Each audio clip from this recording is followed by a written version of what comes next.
Let's admit it, we all know someone who fits into the categories of these high school stereotypes. But have you ever thought about what your teachers were like when they were 17? Today we bring you an insight into the teenage years of some of your very own Merrillville teachers.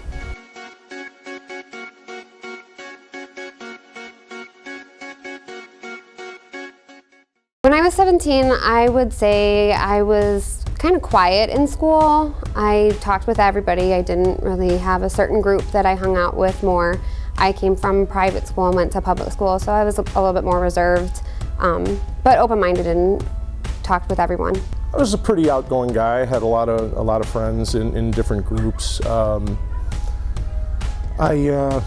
enjoyed getting together with friends and having a lot of fun, but I was also a pretty dedicated student at the same time.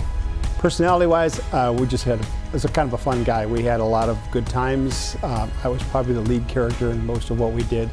I was captain of the football team, so my friends and I kind of hung around together. About 8 of us that were on the football team hung out together, so just a lot of fun times. I was the manager of the boys soccer team and was more involved in like government club and Spanish club and more academic clubs. I played football, wrestling, and track. Was pretty active in my church and in another group called Young Life that wasn't a school club but was outside of that, and Fellowship of Christian Athletes. Played trumpet in the band.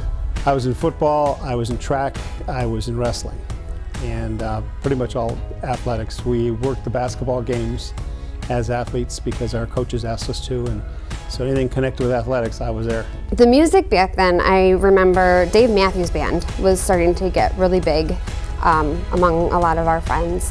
The 60s were fantastic, so Beatles were what we were. I don't think there was a kid that didn't have a Beatles record of some kind.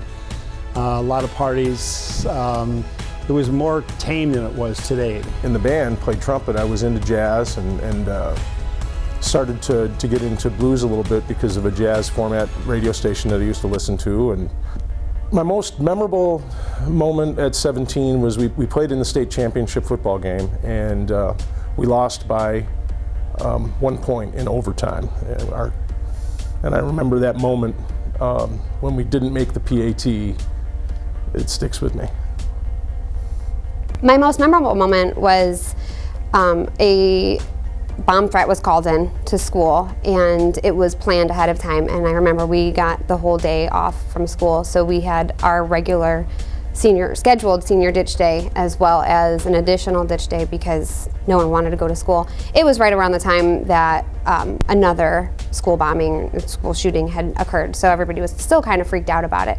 And I remember we all just went and hung out at each other's houses and just kind of had fun for the day. Taking my girlfriend to the prom, and my girlfriend is now my wife, so that would be my most memorable moment. We had a really good time at the prom. My best friend was, we doubled with him. He was hypnotized at the prom, got really sick the next day. Every time the guy clapped his hands, he'd stand up and squawk like a chicken, so we had a good time. Well, when I think of embarrassing things, probably the one that most embarrassing was someone coming up behind me in gym class and co-ed gym and yanking my shorts down. That was not a pleasant moment.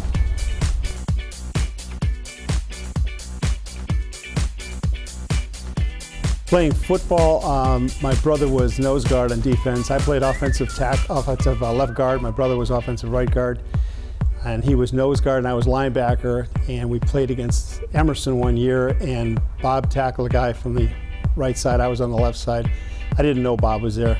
I swung over and hit the guy in the face as hard as I could, and I found out it was my brother. Bloody nose all over the place. He was upset. The coach couldn't believe I hit my own brother, but it was funny.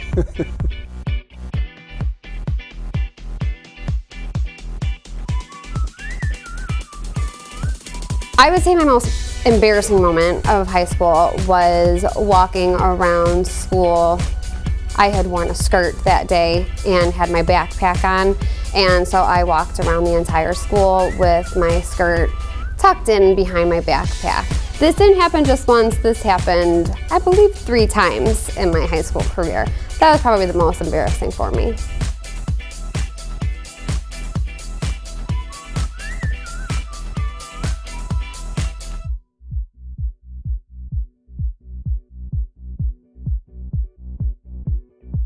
So what will you be saying you were doing when you were 17? I'm Mr. Hurry. When I was 17, I was a football jock, Lew Wallace High School in Gary, Indiana. My name's Mr. Atria. I was 17 and a senior in high school in 1976 and 1977. And I'd say that probably the best word to describe me then was active. My name is Miss Hurry, and when I was 17 in 1998 and 1999, I was a complete prep